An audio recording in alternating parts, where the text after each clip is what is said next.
À l'ère du numérique, notre attention est sous un feu constant. Et si la solution se trouvait dans une idée vieille de 2000 ans? Aujourd'hui, on explore comment construire et surtout protéger notre citadelle intérieure. On entend parler à longueur de journée de la protection de nos données, nos cookies, notre vie privée, et c'est crucial bien sûr, mais il y a une autre forteresse bien plus précieuse qui est attaquée en silence, notre attention. Il s'agit de protéger sa concentration, sa clarté, bref, cet espace mental qui est vraiment. Nos données, ça a de la valeur, c'est certain. Mais notre attention, elle est inestimable. C'est littéralement la matière première avec laquelle on tisse notre expérience de la vie. La défendre, ce n'est plus un luxe, c'est devenu une question de survie mentale. Alors, comment on fait? Comment on monte la garde? Eh bien, la réponse nous vient d'une sagesse très ancienne, mais qui est d'une pertinence incroyable aujourd'hui.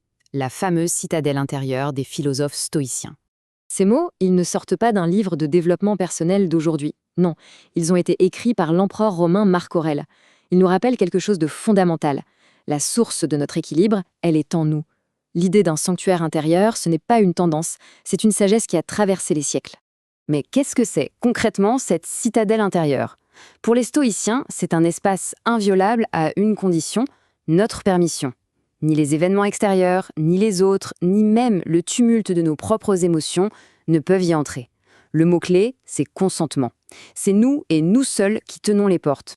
Bon, en théorie, cette forteresse a l'air imprenable. Le problème, c'est qu'aujourd'hui, elle est assiégée en permanence. Et les menaces, ce ne sont plus des armées avec des catapultes, non, ce sont des forces bien plus subtiles et omniprésentes de notre monde numérique. Les assaillants modernes sont invisibles. Ce sont les notifications qui viennent hacher notre concentration, ce sont les algorithmes qui devinent nos désirs avant même qu'on en ait conscience. Notre attention est devenue une ressource rare, traquée et exploitée en continu. Dans ce combat, protéger ses données, c'est important. Protéger son attention, c'est vital. Face à ce siège permanent, la question est simple. Comment on renforce les murs de notre citadelle? Comment on passe de la belle idée à une action concrète jour après jour?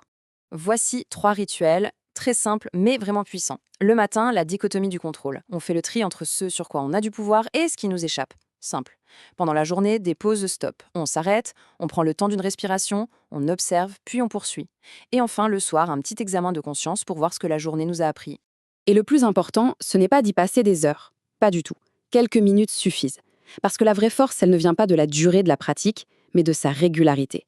C'est chaque petite brique, posée chaque jour, qui solidifie les fondations. Mais attention, il y a une erreur d'interprétation très fréquente.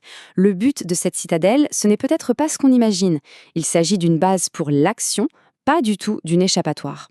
L'objectif, ce n'est absolument pas de s'emmurer dans un bunker pour se couper du monde et de ses problèmes, ce n'est pas une retraite passive, c'est même tout le contraire. En réalité, son véritable but, c'est d'être une base opérationnelle, un centre de commandement intérieur. C'est depuis cet espace de calme et de clarté qu'on peut enfin agir dans le monde, mais de manière plus juste, plus sereine et beaucoup, beaucoup plus efficace. Pour conclure cette exploration, la question se tourne vers nous-mêmes. Au-delà de ces rituels, quelle est la pratique, petite ou grande, qui nous aide chaque jour à protéger cet espace si précieux? Quelle est la première pierre que l'on peut poser ou consolider dès aujourd'hui?